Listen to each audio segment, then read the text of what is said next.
ഹൈക്കോടതിയിലെ സർക്കാർ അഭിഭാഷക നിയമനങ്ങളിൽ ഭാര്യമാരെയും ബന്ധുക്കളെയും തിരികെ കയറ്റിയ പാർട്ടിയുടെ എറണാകുളം ജില്ലാ നേതൃത്വത്തെ പ്രതിരോധത്തിലാക്കിയാണ് ജോസഫൈന്റെ പരാതി. ഒരാഴ്ച മുമ്പാണ് MC ജോസഫൈൻ സംസ്ഥാന സെക്രട്ടറി കോടിയേരി ബാലകൃഷ്ണന് ബന്ധുനിയമനത്തെക്കുറിച്ച് രേഖാമൂലം പരാതി നൽകിയത്. അങ്കമാലി സ്വദേശിയും സാധാരണ പാർട്ടി പ്രവർത്തകയുമായ അഭിഭാഷകയുടെ നിയമനത്തിനായി ജോസഫൈൻ ജില്ലാ നേതൃത്വത്തെ സമീപിച്ചിരുന്നതായാണ് വിവരം.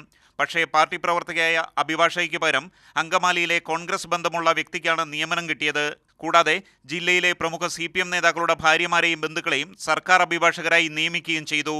CPM മുൻ ജില്ലാ സെക്രട്ടറി ഗോപി കോട്ടമുറിക്കലുമായി ബന്ധപ്പെട്ടുണ്ടായ വിവാദങ്ങളിലെ ഒരു വ്യക്തിയെ വരെ നിയമിക്കുകയും ചെയ്തു.